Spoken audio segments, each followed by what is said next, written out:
Berlatar di Polandia, kisah akan berfokus pada sang juara MMA 10 kali berturut-turut bernama Tomasz Bartkowiak yang kebetulan sedang menerima tantangan dari seorang petarung yang memiliki julukan si Codet, di mana Tomasz jauh lebih unggul di ronde pertama yang hal itu mendapat apresiasi dari pelatihnya yang bernama, kita panggil saja si pelatih. Namun pada ronde kedua, entah kenapa Tomasz tiba-tiba kehilangan kecemerlangannya, kepalanya tiba-tiba pening, pandangannya mulai kabur sehingga si Codet memanfaatkan kesempatan tersebut untuk melakukan serangan bertubi-tubi hingga Tomasz ngagoler saat itu juga.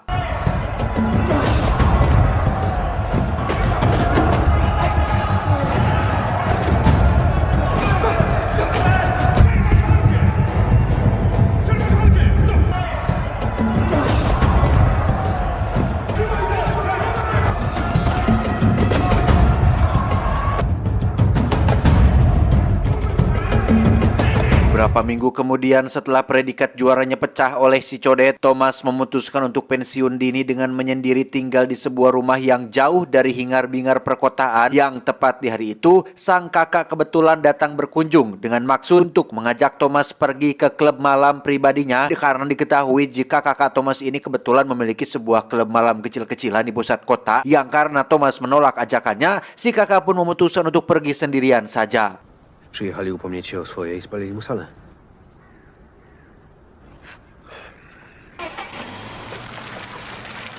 Tak lama setelah kepergian kakaknya, Tomasz mendapat telepon dari kepolisian yang menyampaikan kabar buruk tentang kakaknya yang mengalami kecelakaan. Yang setibanya di TKP, alangkah terkejutnya Tomasz saat mendengar jika nyawa si kakak tak tertolong setelah mobilnya diadu dengan sebuah truk besar perusahaan, sehingga semakin lengkaplah penderitaan Tomasz yang selain kalah dalam pertarungan, kini harus kehilangan kakak yang sangat disayanginya. Już prawie wszyscy wiedzą.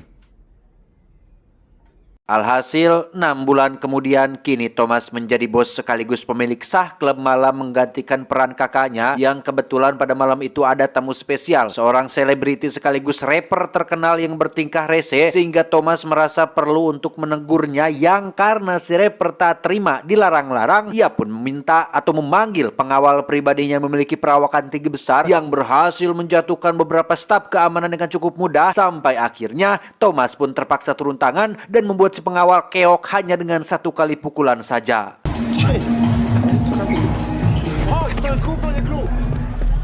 Suatu malam, Tomasz tak sengaja melihat seorang wanita yang diganggu oleh preman yang tanpa diduga. Wanita bernama Yuli ini ternyata punya sedikit kemampuan bela diri yang ya cukup untuk melindungi dirinya sendiri. Yang alangkah terkejutnya Tomasz saat baru menyadari jika Yuli ini adalah teman lamanya sewaktu duduk di bangku SMA, yang karena sedang butuh orang untuk membantu dalam pengelolaan klub malamnya, Tomasz pun mengajak Yuli untuk bekerja di klub malam tersebut.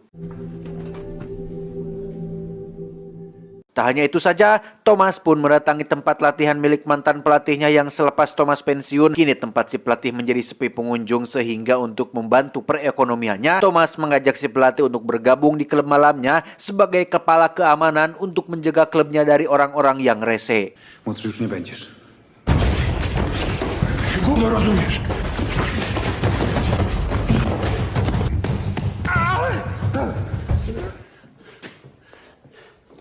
Sejenak kita tinggalkan dulu urusan Tomasz Bartkowiak dan berkenalan dengan seorang pebisnis besar bernama, kita panggil saja si Bos, yang diketahui merupakan orang yang sangat berkuasa di kota ini dan sedang memiliki visi untuk membangun gedung-gedung tinggi di lahan yang masih ditempati warga sipil, di mana si Bos adalah tipikal orang yang kalau sudah ingin sesuatu harus dipenuhi gitu, harus ada, harus bisa, dan tidak suka dengan penolakan, sehingga ketika ada rekan atau bawahannya menentang keinginannya, maka si Bos tidak akan segan-segan untuk menyakitinya.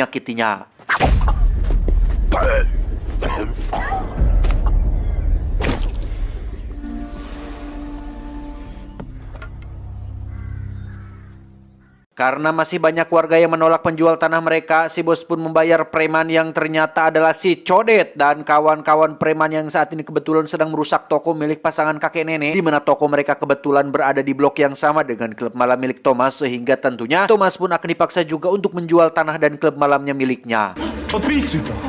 Tylko nie Berbeda dengan si kakek dan si nenek, Thomas didatangi oleh dua preman berdasi yang meminta tanda tangan persetujuan menjual klub malamnya, di mana Thomas tak sengaja menyadari nama perusahaan tersebut sama dengan nama perusahaan truk yang mengakibatkan kakaknya meninggal dunia, sehingga ketika Thomas curiga ada sesuatu di balik kematiannya, ia pun langsung membatalkan kesepakatan tersebut.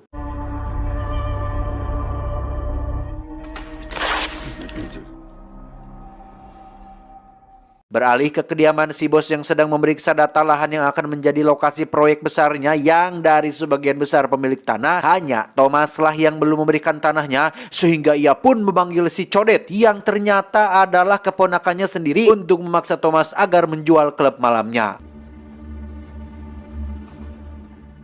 Singkat cerita, diadakanlah sebuah pesta yang dihadiri oleh para pejabat dan pengusaha besar di kota ini, di mana Thomas dan Yuli terlihat hadir di sana untuk menyelidiki tentang perusahaan yang terlibat dalam kematian kakaknya. Yuli secara kebetulan berkenalan dengan salah satu bawahan si bos yang bernama, kita panggil saja Samsul, Om Samsul atuh. Ini babangusnya yang tertarik dengan kecantikan Yuli dan mengajaknya untuk kapan-kapan pergi karaoke, sehingga hal ini menjadi kesempatan emas untuk Yuli dan Thomas mencari tahu lebih dalam tentang seluk-beluk kebusukan perusahaan tersebut.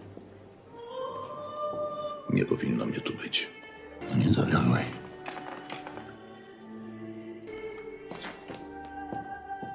Selesai pesta, Thomas dan Yuli buru-buru kembali ke klub yang di situ sudah ada si Codet dan geng premannya, bermaksud untuk mengobrak-abrik tempat ini. Namun dengan adanya sosok si pelatih yang nama dan keganasannya sudah tersebar di seluruh penjuru kota, membuat beberapa memilih untuk pergi daripada harus melawan si pelatih yang sudah siap berkelahi ini.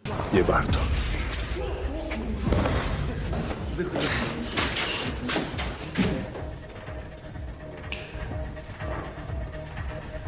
Tak lama muncullah si rapper yang membuat kerusuhan waktu itu, di mana kini ia sudah eling dan meminta maaf atas kejadian kemarin. Bahkan si pengawal sendiri pun baru tahu jika Thomas adalah sang juara MMA yang dulu sering lalu lalang di televisi, sehingga kedua belah pihak pun berbaikan dan mencoba memperbaiki situasi kemarin dengan cara klarifikasi bahwasanya insiden yang terjadi tempo malam hanyalah settingan untuk mempromosikan album terbaru dari si rapper ini. Bang.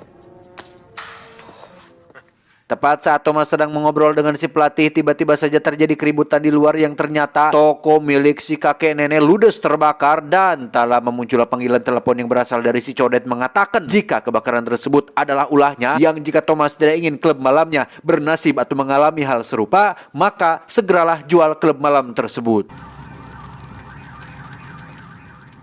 Dan kita akan diperlihatkan dengan sosok si Codet yang sebenarnya tidak pantas disebut petarung MMA. Lebih pantas disebut atau dicocok sebagai seorang preman kejam yang tak berperasaan ketika dia membunuh dua warga yang diduga menolak menjual tanahnya. Yang alasan kenapa si Codet tidak melakukan hal serupa kepada Thomas adalah karena nama Thomas terlalu dikenal banyak orang, sehingga akan cukup sulit baginya melakukan treatment yang sama kepada orang yang dikenal orang banyak.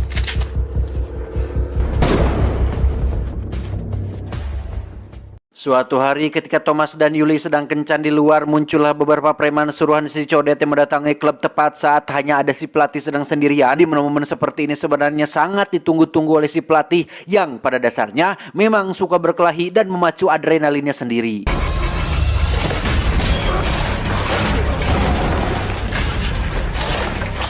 Sial bagi si pelatih, malam ini mungkin adalah malam yang cukup apes karena satu preman berhasil menikam perutnya. Dan ketika Yuli dan Thomas muncul, para polisi enggan menangani kasus ini dikarenakan seluruh penegak hukum di kota ini lebih memihak kepada si bos besar yang setiap bulan rutin membayar upeti. No ktoś się z państwem skontaktuje.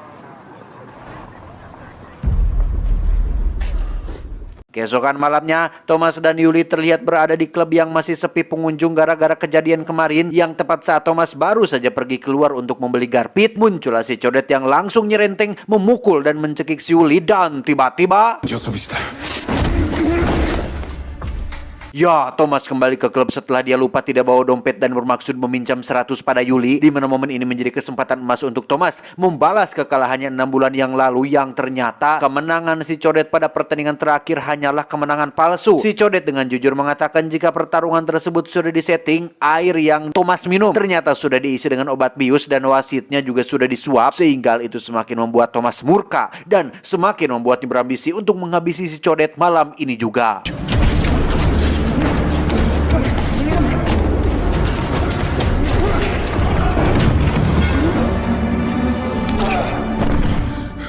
Dan ya, si codet pun mati setelah Thomas menggunakan serangan mematikan, di mana Thomas dan Yuli segera mendatangi si Om Samsul yang kebetulan berniat untuk kabur dari si bos. Yang tepat saat si Om akan buka suara dan menjelaskan semuanya, muncullah si bos bersama antek-anteknya yang berhasil melumpuhkan Thomas Yuli dan mengikat Thomas di atas kursi.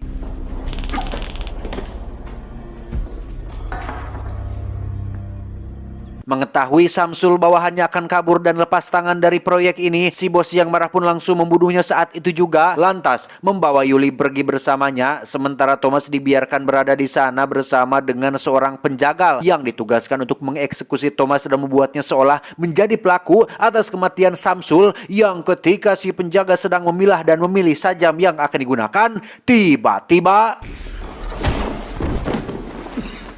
ya, muncullah si pelatih yang datang menolong, di mana mereka berdua segera meluncur ke tempatnya si bos yang saat ini sedang menawan Yuli bersamanya.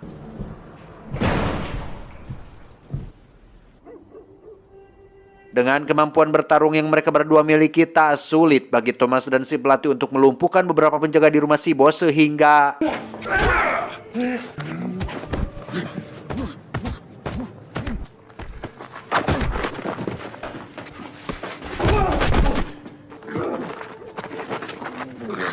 tepat saat si pelatih sedang sibuk bersama para penjaga di luar, Thomas sendiri masuk sendirian menyelamatkan Yuli tepat saat si bos memutuskan untuk turun tangan sendiri, sehingga keduanya pun melakukan pertarungan tidak terlalu sengit dengan si bos yang menggunakan barang dalam duel tersebut.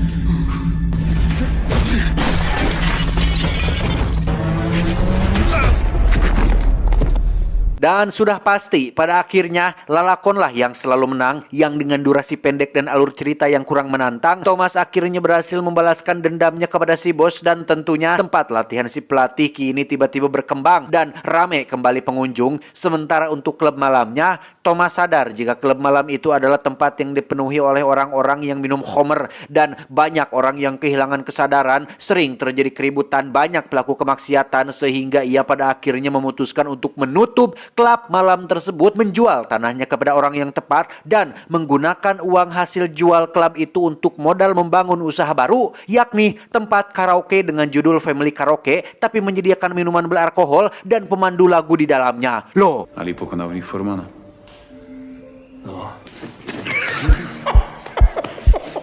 tamat ending yang cukup membagongkan.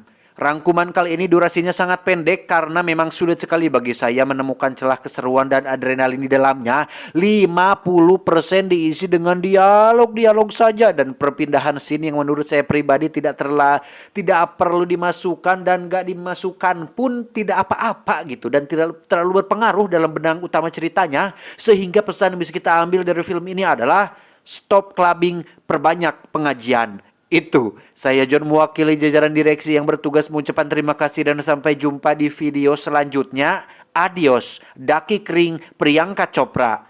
Cuau, cuau, cuau.